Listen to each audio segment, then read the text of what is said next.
Hello and welcome to the driver education course. We're the Chester County Intermediate Unit. I'm Dr. Mark Slider. I am your instructor and I'm the driver education coordinator. So why do we want you to have a successful driver education course and successful behind the wheel training?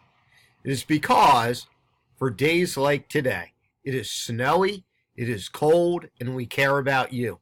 We want to make sure that every time you get behind the wheel, you are ready and prepared to have a successful experience and that you're ready to participate in successful and defensive driving to guard yourself against the elements that are especially predictable today.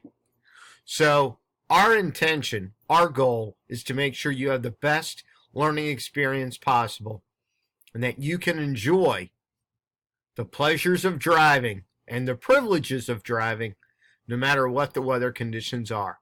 So again, welcome to our course, welcome to this learning experience, and it is our desire to make it successful for you.